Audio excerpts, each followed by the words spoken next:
Friends, कैसे हैं आप लोग। मैं हूं श्याम भाटिया और आप सभी का स्वागत करता हूं ई एकेडमी 123 पर। जैसे कि प्रीवियस 2 वीडियोस में हम देख चुके हैं कि एक डायपोल की वजह से एक्सियल पोजीशन पर इलेक्ट्रिक फील्ड क्या होगा और उसकी इक्वेटोरियल पोजीशन पर इलेक्ट्रिक फील्ड क्या होगा। दोनों ये चीज़ अपन कर चुके हैं ऑलरेडी। अब मैं बताने वाला हूँ कि एक डायपोल की वजह से उसके जनरल पॉइंट पर इलेक्ट्रिक फील्ड क्या होगी। ठीक है, हम प्रीवियस वीडियो में ये बात भी कर चुके हैं कि due to the dipole potential क्या होगा at a general point P पर। उसका लिंक भी आपको डिस्क्रिप्शन में मिल जाएगा, लेकिन ये वीडियो आपके लिए बहुत ही इम्पोर्टेंट होने वाला है। तो शुरुआत करते हैं एट जनरल पॉइंट। ठीक है, जनरल पॉइंट इलेक्ट्रिक फील्ड। ठीक है, electric field what due to dipole. एक डायपोल की वजह से जनरल पॉइंट पर किसी भी जगह पर यहाँ कहीं भी इलेक्ट्रिक फील्ड क्या होगा, that we have to find out in this video. ये हमारा एजेंडा है। ठीक है, चैनल पर पहली बार आए हैं तो सब्सक्राइब कीजिएगा। वीडियो अगर लास्ट में अच्छा लगे, चीज़ें समझ में आए, बातें आपको यूजफुल हो तो उसको लाइक भी कर दीजिएगा। शुरू करते हैं बात को। इलेक्ट्रिक डायपोल क्या होता है या डायपोल क्या होता है। सिंपल डायपोल जो होता है वो ये होता है। ठीक है, ये एक डायपोल है। सपोज दैट कि ये यहाँ पर मैंने इसको प्लस क्यू बोल दिया, यहाँ पर इसको मैंने माइनस क्यू बोल दिया। ठीक है, ये इनके बीच की डिस्टेंस मैंने बोल दी है 2L।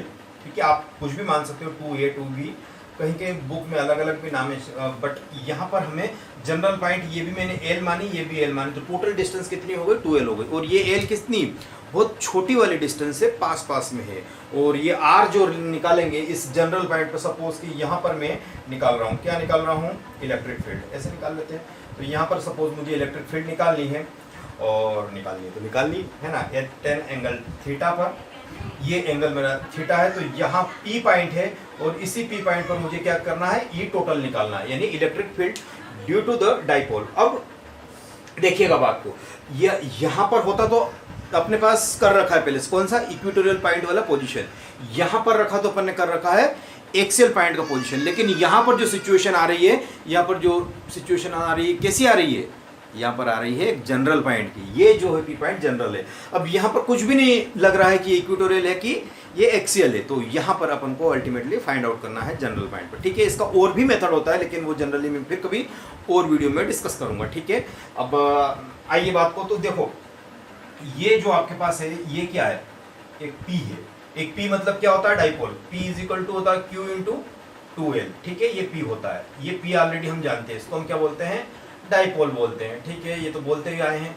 अब इस पी को आप देखिए कि ये पॉइंट यहाँ पर है और ये पॉइंट यहाँ पर है, लेकिन मुझे क्या करना है कि ये मेरा पी मान लो कि इधर से इधर इसका डायरेक्शन मैंने माना, बहुत इंपॉर्टेंट लाइन है कि ये माना, लेकिन ये नहीं चाहिए ना मुझे। तो ये मान लो कि मेरा डायपोल है, ये मुझे ऐसे ना करते हुए इस डायपोल को आप कैसे कर लीजिएगा, ऐसे कर लीजिएगा, यानी थीटा एंगल से रोटेट कर ऐसे कर लीजिएगा। ये डायपोल ऐसे ना होकर ऐसे हो गया, लेकिन ऐसे होगा तो कितना हो गया, क्योंकि वास्तव में तो ऐसे नहीं हुआ ना, वो तो हमारा एजम्पशन है कैलकुलेशन के लिए, एक्सप्रेशन को डिराइव करने के लिए।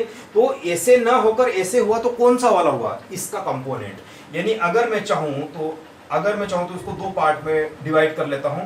तो ये जो आपके पास आया, तो ये कितना होगा, ये ऐसे पी है, तो हो सकता है कि इसको मैं क्या कर लूं, 2 पार्ट में हो जाए। तो ये अगर मान लो कि जैसे कि एक ये चीज ऐसे आ रही, अगर इसको 2 पार्ट में मैं परपेंडिकुलर रिजॉल्व करता हूं, सपोज ये P है और ये एंगल थीटा है, ऐसी कंडीशन में, तो ये क्या हो जाएगा, मेरा P cos थीटा हो जाएगा, और ये मेरा क्या हो जाएगा, P sin थीटा हो जाएगा। हाँ, ये तो हो जाएगा।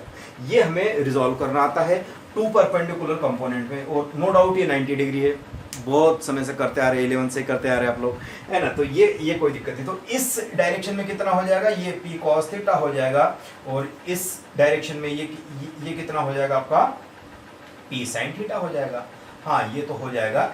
इस डायरेक्शन में जो हो जाएगा ये P sin थीटा होगा, इस डायरेक्शन में ये होगा P cos थीटा होगा। इतना समझ में आता है तो अपन आगे बढ़े, नहीं तो मैं वापस इस बात को करता हूँ। ठीक है, तो ये बात समझ में आ गई। इतना आने के बाद तो बहुत कुछ समझ में आ गया। और यहाँ से यहाँ का जो डिस्टेंस है, ये मैं बोल देता हूँ, this is called R। R distance पे हम इसको निकाल रहे हैं। अब तो हमारे पास एक बहुत ही बेहतरीन कंडीशंस ऑलरेडी हम कर चुके हैं कि ये इतना हो गया। अब इतना हो गया तो मैं यहाँ पर ये समझा इसको हटा रहा हूँ, है ना, ये तो रिजोल्यूशन के लिए मैंने बताया था आपको।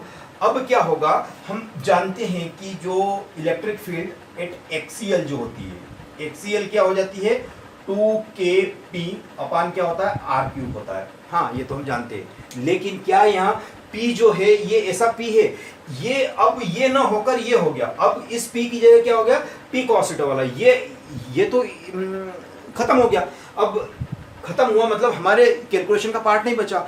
हम कैलकुलेशन किसकी कर रहे हैं, P cos थीटा कर रहे हैं। इसका जो इस डायरेक्शन में कंपोनेंट है उसका कर रहे हैं, और इस डायरेक्शन में इसके एक्सिस पर जो होगा वो कौन सा हो गया, ये एक्सियल पॉइंट नहीं हो गया। तो यहाँ P की जगह मैं क्या लिख दूंगा, अगर इसका मैं लिखना चाहूंगा तो ये सपोज जो इसकी इलेक्ट्रिक फील्ड होगी वो सपोज E1 अगर मैं लिखना चाहूँ तो क्या लिख सकता हूँ 2k। अब P की जगह क्या हो गया, वास्तव में P cos थीटा हो गया। तो ये P cos थीटा मैंने लिख दिया अपान ये R है इसे, तो ये R हो गया। ठीक है, ये हमने इससे निकाल लिया। ये या चाहो तो इसका ये एक्सियल पोजीशन होती है। ठीक है, ये हो गया। अब E इक्वेटोरियल क्या होती है, इक्वेटोरियल किसी को याद है।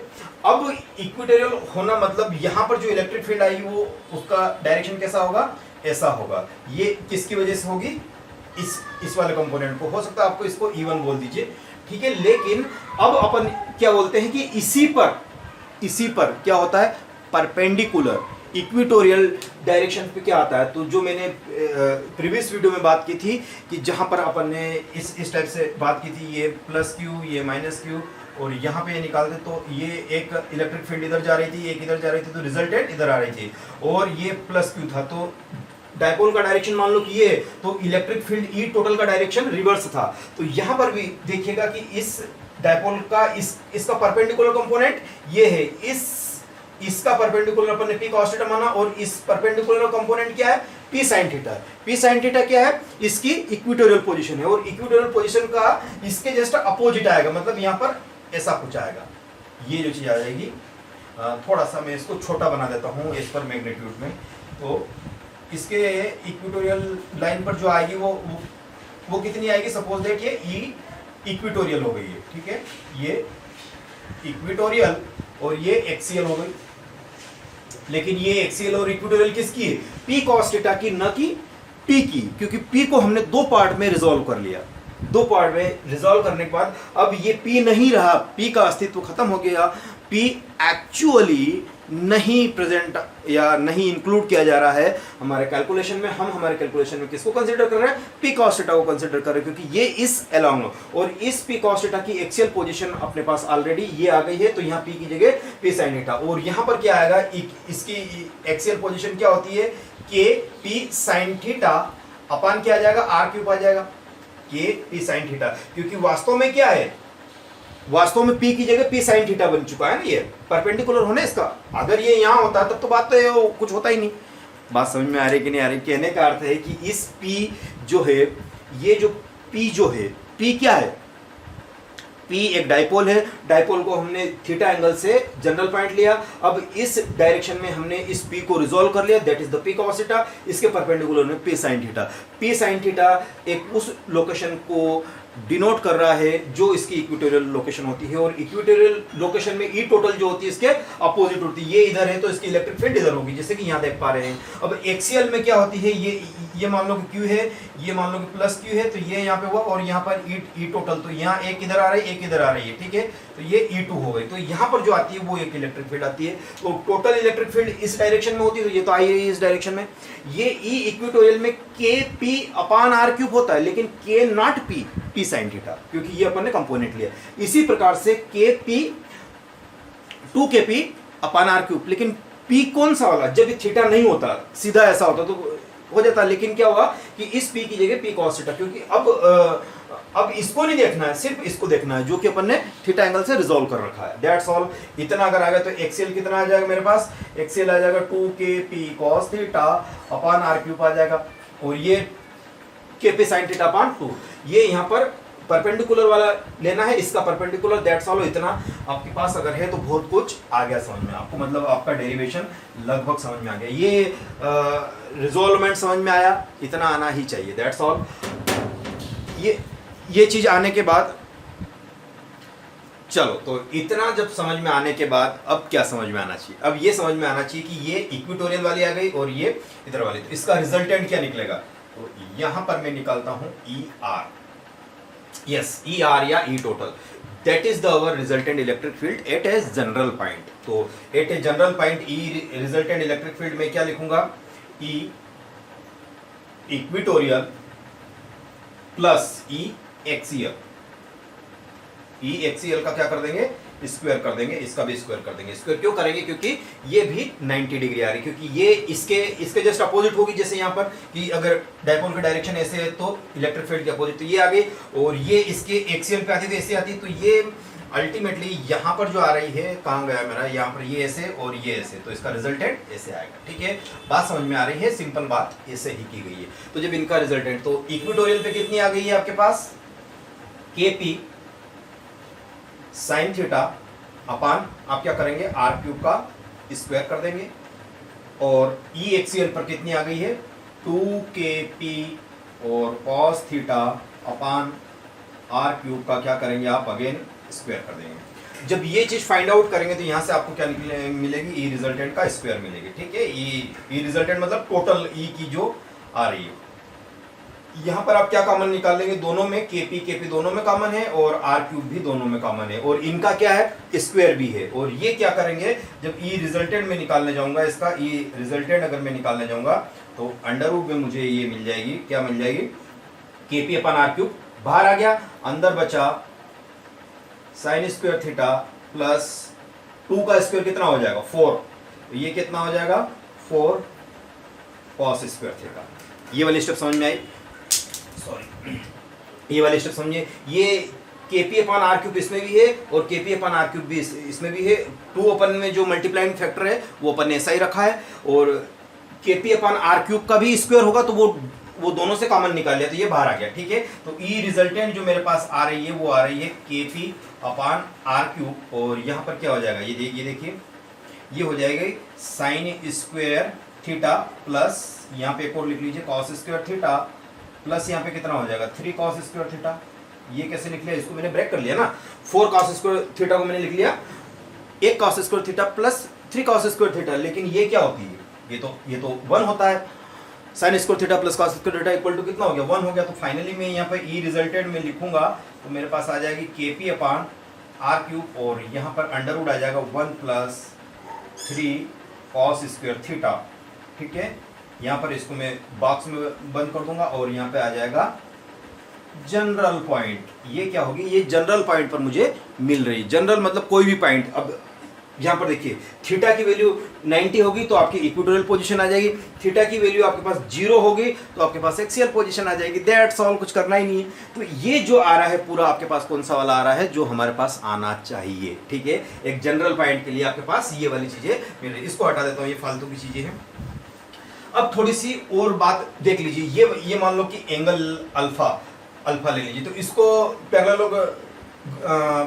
ये पैरेललोग्राम अगर कंप्लीट करेंगे आप, तो यहाँ पर ये कितना हो जाएगा? ये हो गया, तो ये कितना हो गया? थीटा, और ये हो गया आपके पास कितना? तो यहाँ पर tan अल्फा अगर मैं लेता हूँ, या सिंपल आपको कितना लेना है आप इसको यहाँ से एक्सटेंड कर दीजिए। ये रिजल्टेंट अभी नहीं है, कहने का अर्थ है कि तो यहाँ पे अगर इसका रिजल्टेंट इतना आ रहा है और tan अल्फा पहले आपको फाइंड करना है, तो tan अल्फा फाइंड कर लीजिए। tan अल्फा क्या होगा? देखिए, परपेंडिकुलर अपान बेस, ये perpendicular, that is the nothing but E equatorial upon क्या हो जाएगा? E axial.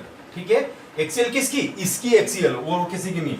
तो tan alpha is equal to, मैं अगर यहाँ लिखना चाहता हूं तो इक्विटोरियल पे क्या आया है?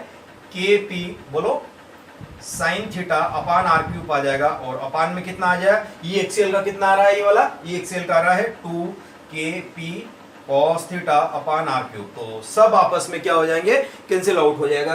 क्या बचेगा? साइन थीटा अपान cos थीटा बचेगा। KP से KP गया, आर क्यूब से आर क्यूब गया। तो फाइनली मेरे पास जो tan अल्फा आ रहा है वो 1/2 1/2 tan थीटा आ रहा है, ठीक है। तो यहाँ से अगर मैं अल्फा की वैल्यू निकालूँ, थीटा मुझे पता हो, तो मैं क्या लिख सकता हूँ, tan इनवर्स 1/2 tan थीटा निकाल सकता हूँ मैं। तो ये एक अल्फा की वैल्यू तो ये आ चुकी है। या अगर आपको ऐसे निकालना हो तो ये थीटा अगर निकालना हो तो आप क्या निकालोगे, tan inverse 2 tan alpha. Okay, ये आपके पास एक ये भी एक्सप्रेशन हो, जो दोनों में से अननोन हो वो निकाल सकते हो। ये इसके एंगल में अपन ने यहाँ पर निकाली, बात समझ में आई है। यहाँ से अपन ने क्या निकाला है, अल्फा एंगल निकाला। अल्फा एंगल क्या होता है, अल्फा एंगल यही होता है कि जो रिजल्टेंट इलेक्ट्रिक फील्ड कितना हमारा फाइंड आउट कर रही है, कितना बना रही है, क्या बना रही है, एंगल किससे, जो इस ओरिजिनल साइड से।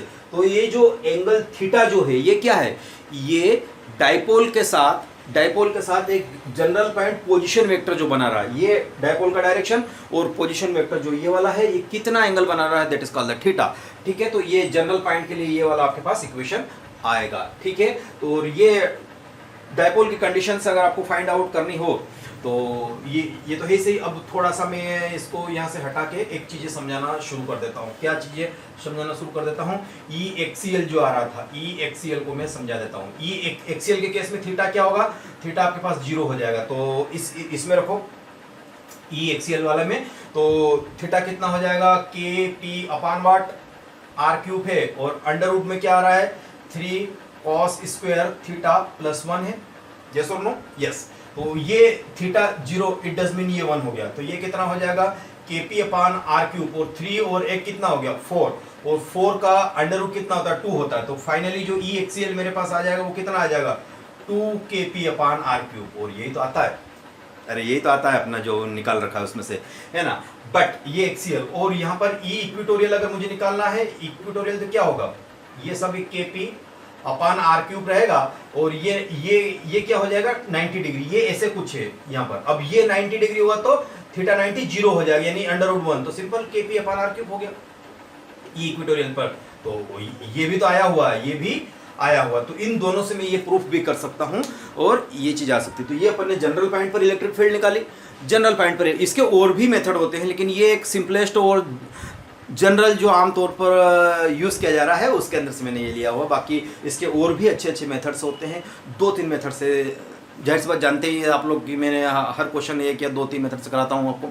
तो और भी अलग अलग मेथड होते हैं, लेकिन जनरल पॉइंट के लिए ये हो गया। ये वाला कौन सा आपका जनरल पॉइंट है, ठीक है। जनरल पॉइंट पर क्या निकालना है मुझे, जनरल पॉइंट पर ई निकालना है, ई रिजल्टेंट किसकी वजह से, डायपोल की वजह से। That's all. तो ये अपने पास से पूरा इसको छाप लीजिएगा स्क्रीनशॉट लेके, या एक एक करके। और इससे रिलेटेड फिर भी कोई कंफ्यूजन अगर हो आपका तो आप जस्ट मुझे क्या करेंगे, कमेंट करेंगे, मैं उसका आंसर दूंगा। तो ये वीडियो यहीं तक का। वीडियो अगर अच्छा लगा हो तो लाइक कीजिए। थैंक यू, बाय बाय, मिलते हैं नेक्स्ट वीडियो में।